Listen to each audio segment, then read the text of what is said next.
and welcome back to our podcast. I'm Wen. I'm Jen. And we're talking about education as per usual.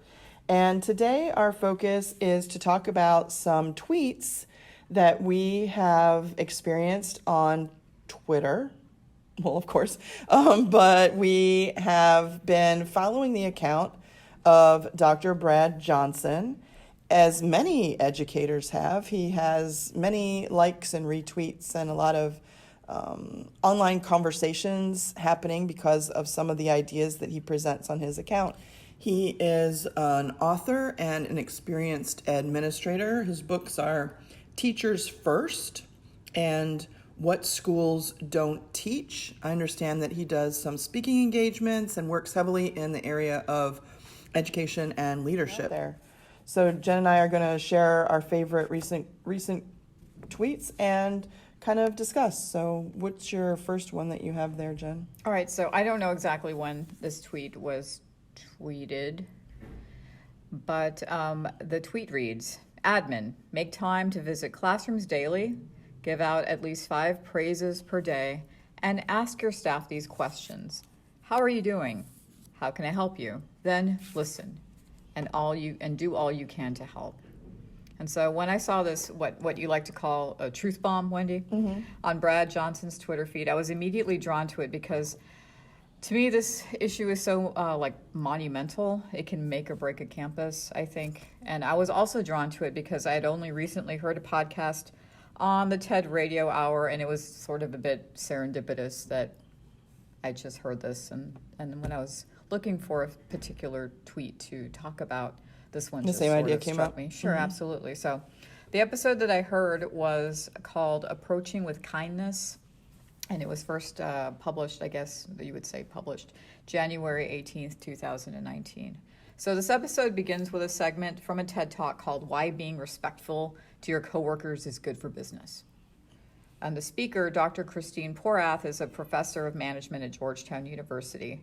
And she studies what happens when people don't feel appreciated at work. So in her talk, she rightly argues that people, quote, desperately want to feel valued, and it makes a huge difference to most people. Yeah, I think that's true. I would have to agree. I think we know what it's happens. easy to get cynical and bitter if you don't feel like you're contributing to something. Right, exactly. So, and she starts her talk off with something I thought was really personal because, you know, we all can picture this happening in our family. So she recalls her father, who suffered an uncivil boss, what she calls an uncivil boss, for over a decade. And the situation was so bad that eventually it landed him in the hospital, you know, with hypertension and stress and whatnot. Then she recalls her own experience at her first job after graduating college, where she was often belittled. She was called an idiot.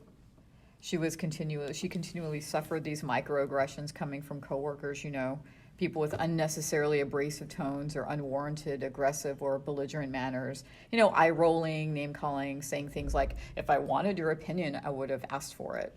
That's childish. Yeah, I thought so too, and I my heart went out to her because I think we've all been there at a certain point in our lives. Right. Whether we want to or not. So it affected her so much that she ended up quitting her job and going back to grad school. And she ended up studying with a woman named Christine Pearson, who is a professor of global leadership. And this woman, Christine Pearson, theorizes about how the effects of small uncivil actions lead to much bigger problems like aggression and violence. You know, when people go postal, right? That's what happens. Well, I would think it would build, right? Yeah, it does. You know, unchecked. Yep. So she contends that incivility does lead to poor job performance. It can also lead to literally costing a company or organization substantial sums of money, and employees taking sick days when they're being treated for depression or anxiety, or even quitting and causing like a high turnover rate and having to train new employees. So that's bad for business, whether you run an accounting firm or a public school. So Porath goes to explain that those individuals who are the perpetrators of this unprofessional and discourteous, disrespectful behavior are often sometimes laboring under the impression that being tough or no nonsense is being professional, you know, a real leader.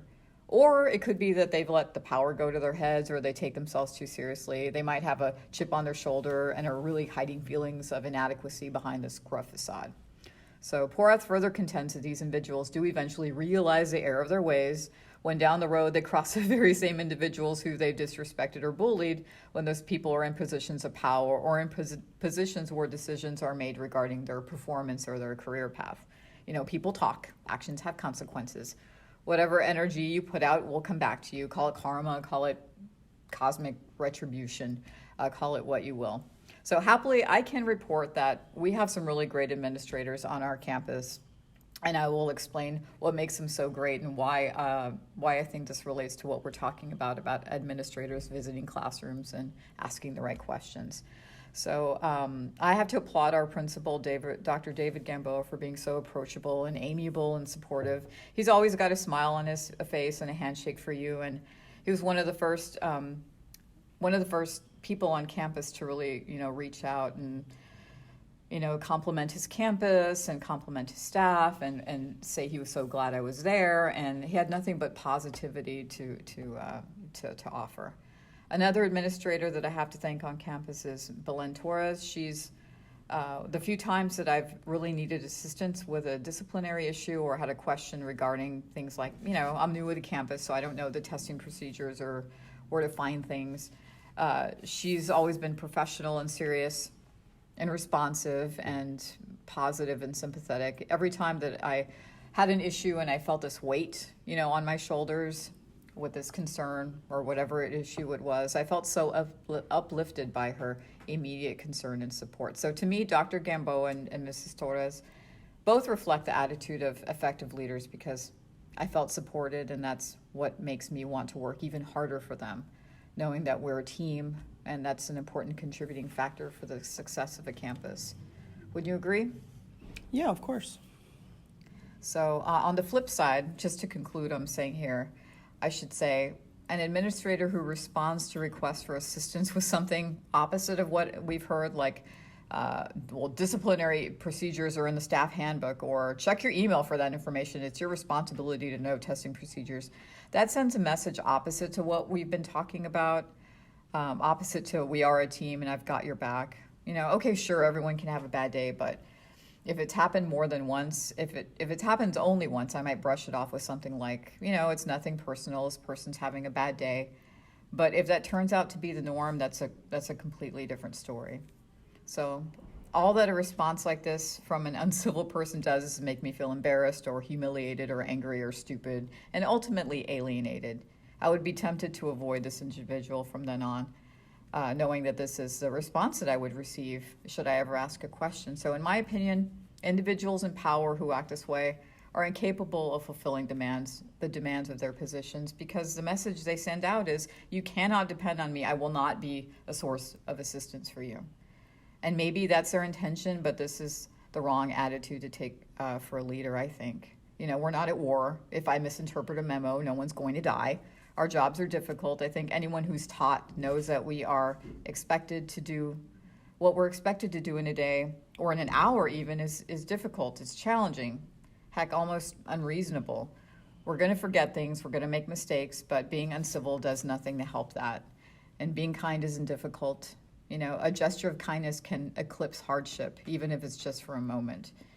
So I don't know if that's what Brad Johnson meant, but that's what I heard when I read that tweet. So that's my take on Brad Johnson's tweet. And I don't know if any of that is familiar to you, but that's what I heard. Well, I think that the tweet, one of the main words in the tweet that was significant to me was the word really. He says, really listen. Mm-hmm. And I think that one of the things to do as a leader in any field, but especially when you're working with, in a people profession like education is, we have the professional people that you work with, but you have the students that you work with, and mm-hmm. there's just different realms there and layers. I think being real is important and being realistic is important. And the tweet is about praise, right? Mm-hmm. It's about making sure that you praise the people that you're working with. And I feel like there's praise that is real, that is based on being observant and focused and then there's praise that is only given just in order to give praise. So, I mean, we know that when we're grading student work, right? Right. It's the same kind of thing. You can praise a student because they finally mastered a concept, or you can praise a student because they really explained their point of view well in a written piece of work.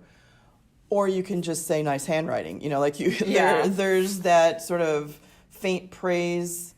And I don't think as professionals, if you're really ingrained in what you're doing and it's meaningful to you, I think the faint praise is no praise, because basically it's sort of saying, I'm not even interested in paying attention enough to give you a real statement about your work. All right, it's disingenuous. Yeah, and it's like as a passing thought, or I'm supposed to give praise and so I'll praise you. I do run into trouble with this sometimes. I mean, I'm not a principal, and the tweet is about a principal's attitude toward praise of staff, but just being helpful. Right. I do run into trouble, and I've long ago in my career, I had a ding on my evaluation because the administrator, it's not any of the administrators that we have now. The administrator viewed that, no, it was many, many years ago. The administrator felt that I don't praise students enough. Right. And I reflected on that. We reflect on our practice, and I reflected on that, and I thought, I do give praise. I give praise when I've noticed a really specific improvement, or there's a breakthrough that a student has. I feel like if you praise constantly, then your praise is not as valuable or meaningful to the person. If everybody is great, then great becomes a standard, not it loses its meaning. Yeah, not a strength. So I feel like the real praise that an administrator can give to a teacher is really valuable, and I think that the less superficial it is, the more meaningful it is. But it's the same thing also with criticism. I feel like we need that as well. It's just a little stickier topic. Sure, but it can be constructive and helpful. Right. And I think both things can help you grow as an educator. I find it interesting that you, of all the things that he mentioned, you focused on praise. I focused on the questions that a principal might ask. I think it's because I'm more needy than most people. I don't know. Like when they say, "Oh, how are you doing?" Well, let me tell you. How can I help you? Here is a list. Okay. But it just the whole attitude of an administrator is so important. I remember we were here last night till 7:00. Open house, and Dr. Gamboa came by, and it was 6:45, and I'd had one parent show up, and I'd been here for close to 2 hours. It had been an 11-hour day, and I was exhausted. Right. And when he came by, and he gave me this exhausted smile and said, "How y'all doing?" And I of course, I'm going to give him the positivity back. Great. I had one person, one parent, and it went really well. But that little gesture and that positivity meant a lot to me, because we were all tired. Everybody was exhausted. We were ready to go home. And it doesn't help sitting here waiting for no one to show up. But I kept going. I wanted to work a little bit harder and stay till 7 just because he came by, you know what I mean? Yeah. That little push. That little push. Yeah. Thank you. I appreciate it. I needed it. I needed it. I did, because I was feeling bad and I was feeling stupid. Yeah, and I think as an instructional leader in class or as an administrative leader, you never really know when somebody needs it more than you think that they do. You can say good morning to a kid and it could really turn them around, or you could say, hey, great job to a teacher, and it's really significant. So. Yeah, and like I said, I'm needier than most. So we don't have to admit everything on these podcasts, All right, let me share one of my favorite tweets. All right, let's hear it. So one of my favorite tweets had to do with sort of the role that knowledge plays in education. And it's the reason I like it so much is it's going to play into sort of an identity crisis that I had as a teacher several years ago. So Brad Johnson's tweet is, over half of students don't feel education is relevant. Part of the issue is that education still treats knowledge, information as power. So students think Google is all they need. But power today is understanding and execution of that knowledge. So there's a lot to unpack from that, but basically what it plays out to me is that knowledge isn't power, it's the basis of power. And just having information doesn't mean that you know what to do with it. Right.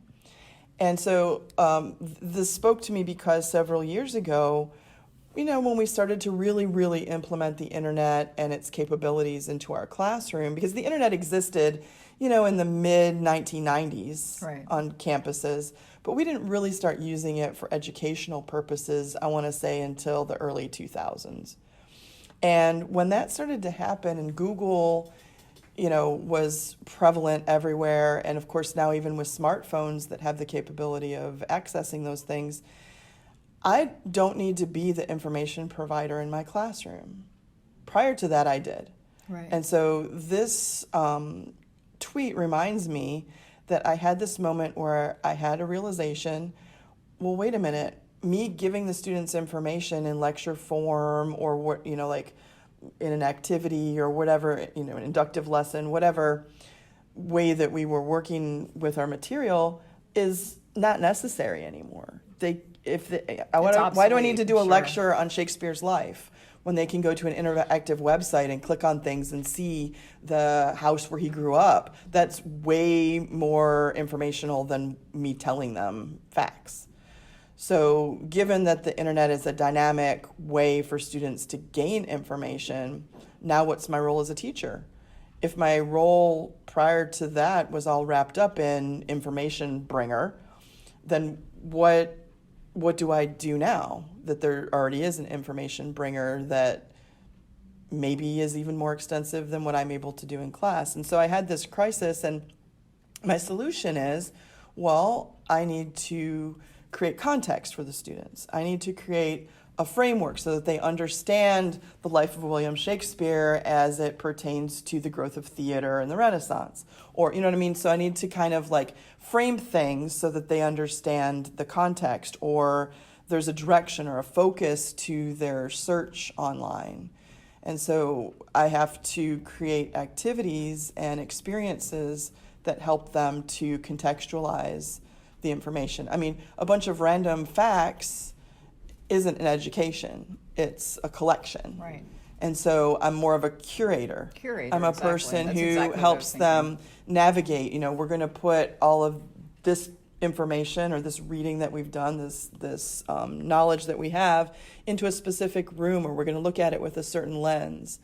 And so if I read the tweet correctly, it's about the reason that students sometimes disengage from education is because it doesn't seem relevant. So relevance enters into some of those activities as well. In literature, it's about the human experience in general.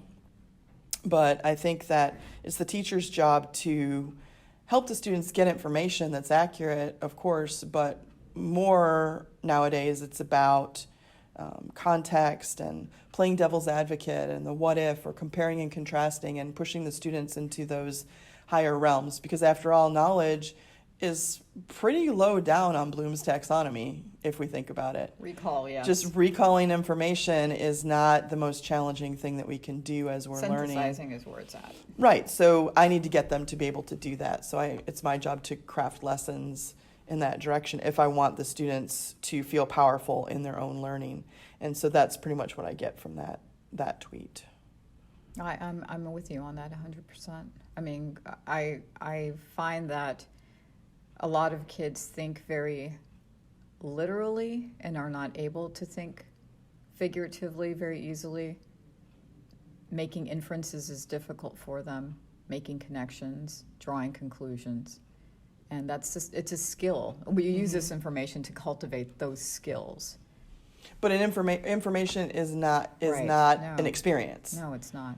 I can read We have all about experiences with San the Francisco information. and I can look at all kinds of pictures, but Right. until I go and stand on the shore and look at the Golden Gate Bridge, it's not an experience that I have had yet.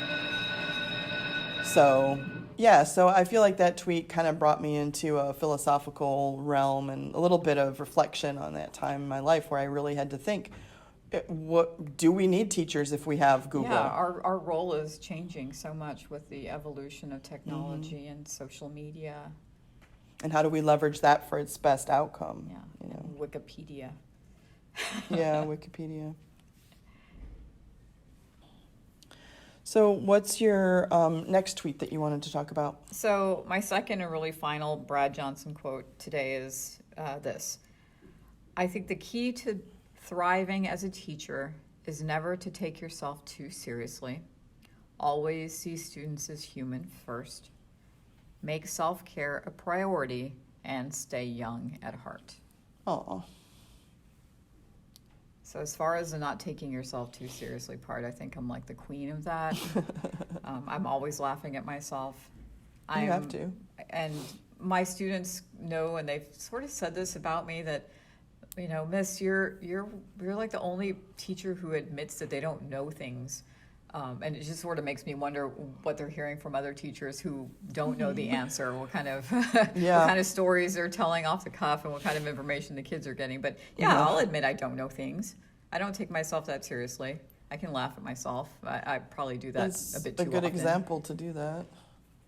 Yeah, for sure. Well, why do you think that's a good example to do that? Well, because nobody goes around not making mistakes, Right. you know, and I think that even if you have a reputation at a school or a district for, you know, being good at what you do, you still make mistakes. And I think that instead of being embarrassed by them, the best role model thing that we could do is to own the mistake and say, oh, okay, well, let me fix that. Or, you know, just being, you know, matter of fact about it. Everybody makes mistakes, and we can learn from them, or at least just fix them, you know, typo or whatever, you know. We're not these automatons who live under our desks and just pop up and know everything. Well, you can't be too relevant if you're like that, can you? No. You can't be, you know, I don't know, sort of, there's a level of respect because of your position, but then there's a level of respect because of your relatability.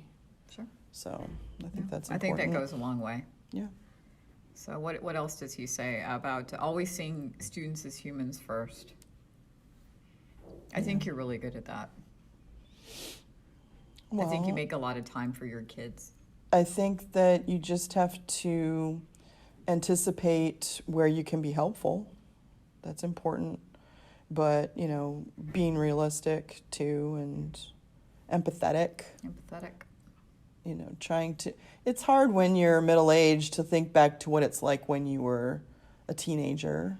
It gets more and more challenging. It does. And even if you can clearly think back to that time, it was a different time. And the pressures that you experienced in your life might not be the same pressures that students experience now, but you have to leave room in your teaching practice to accept that students will have those, you know, personal issues, and, you know, just seeing them as human beings. Sure. I mean, I like to think of them as, I'll use this analogy of sort of like icebergs. You know, what we see of an iceberg is very little compared to what's beneath the surface. And so I try to be kind to my little icebergs. But that doesn't mean like making allowances for them or making excuses for them. Yes, it is tough growing up, but we also have to teach them accountability and that sense of integrity and a work ethic and autonomy. We've talked about autonomy before. But at the same time, we have to remember that what they're experiencing, we have little clue about. We don't really see a lot of what's beneath the surface of their icebergs. True. So, I mean, a student once asked me, or actually this happens almost every year, you know, Miss, wouldn't you like to be a teenager again? And my answer's always like, No. oh, heck no. Oh, heck no. It was hard the first time. You want me to go through that again? Yeah. No way.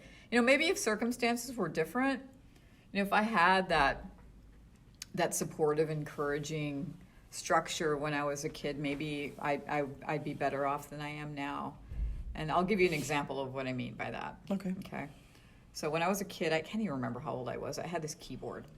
And it was this, keyboard where if you wanted to learn a song, you chose a song, and a light would appear above the keys that you were supposed to press, and you learned how to play the song that way. Well, I learned to play Greensleeves.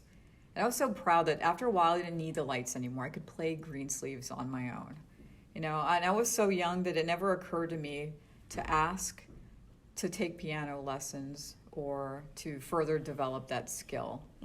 And after a while, I put the keyboard away, and that was it. But I always wonder what would have happened if I had somebody who recognized my ability and cultivated, encouraged me. Right. You know what I mean? And that didn't happen for me. Of course, I was not going to grow up to be like, this concert pianist or anything like that. But I could have learned to play piano. I could have learned to read sheet music, and it would have been something that enriched my life and maybe brought me some joy. Or you could reach like the next level of that accomplished feeling. Sure, exactly. By continuing with it. And so every time I hear Greensleeves, I'm not kidding. Every time I hear the song, and it's not very often. It's not like, oh wow, it's like Christmas song. Kind of, yeah. So, but whenever I do hear it, I always think of that. Like, I could have been a contender. No, nothing like that. Nothing like that.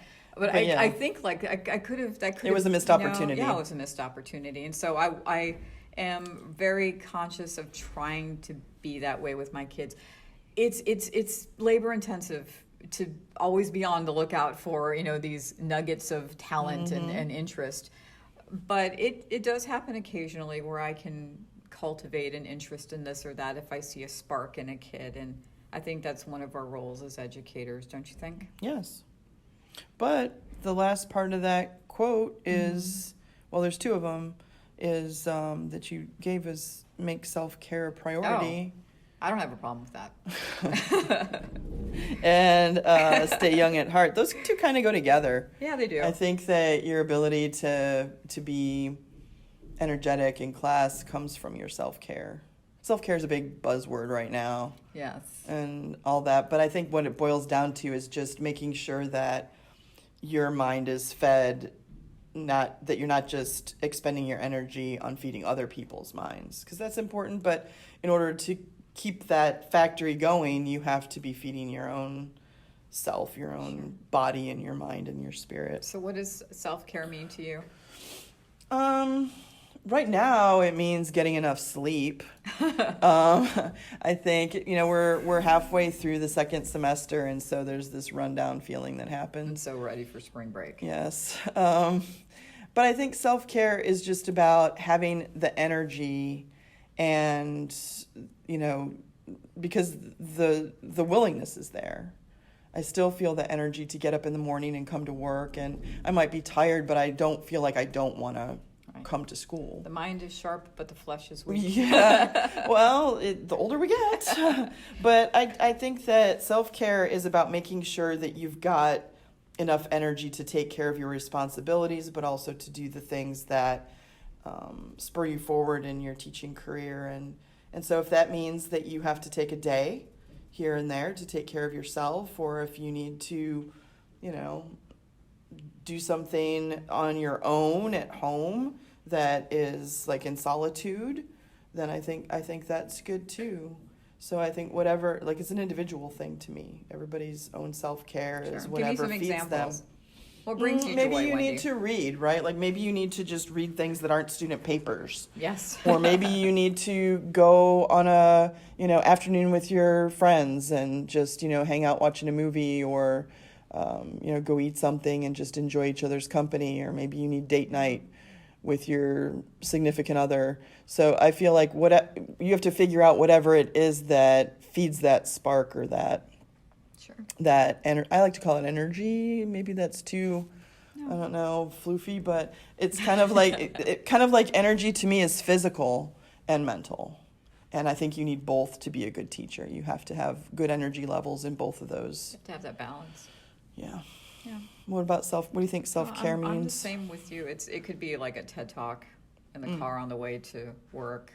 It could mean stopping at Lowe's and buying some marigolds to plant when you get home.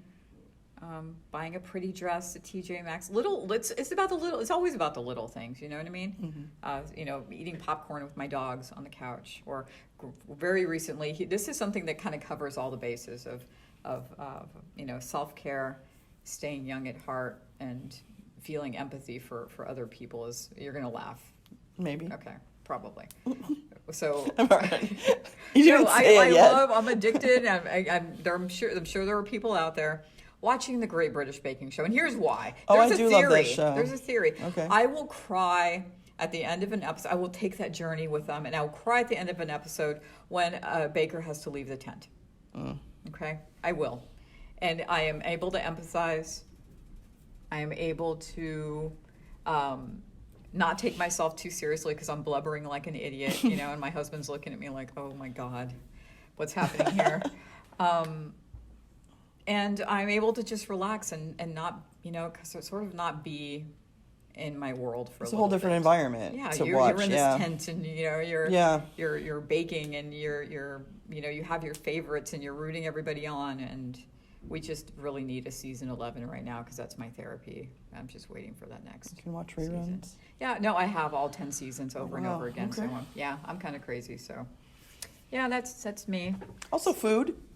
I think there's certain things like you can maybe if you like to make things like I'm thinking of it because of the baking show, right? So I'm thinking if there's certain thing that you like to make, then if you can put that together, and maybe that feeds you a little bit, literally.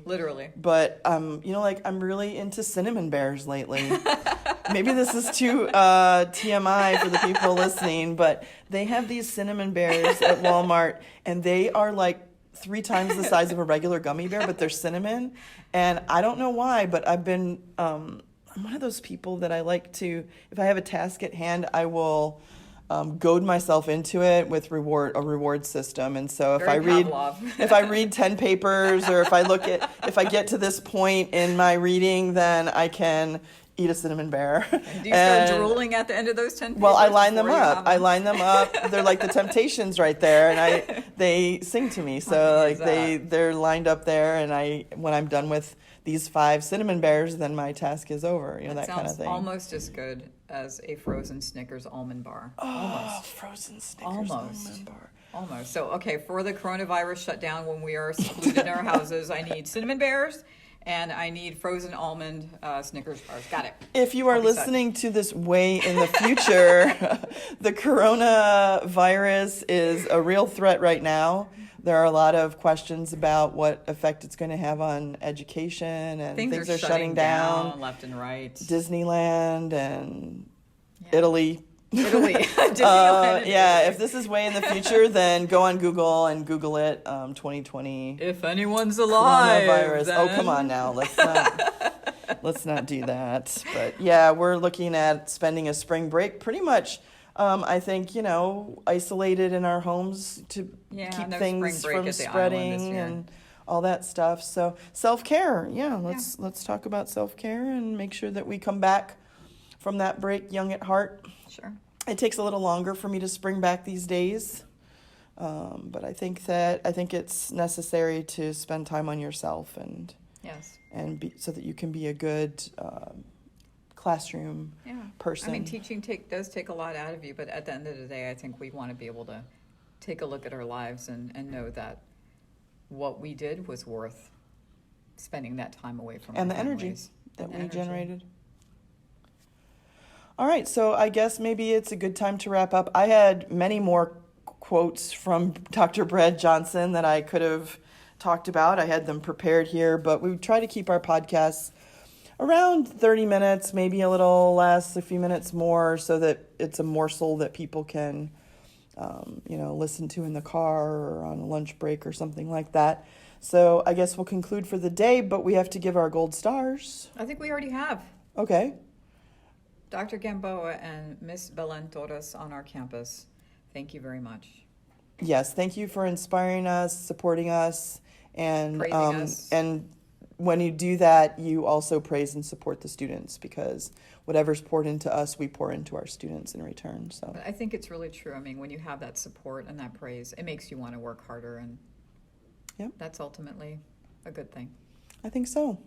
So with that, we will conclude our podcast for this week. Thank you for joining us. If you would like to see any links to any of the references that we've talked about, I will link to Brad Johnson's Twitter account in case you're interested in checking out more truth bombs. You can do that. I will put them on our website, which is wenandjen.com, WENANDJEN.com. And you can also connect with us through various other sources on that website as well. So thank you for listening, and we'll talk to you next week. Take care.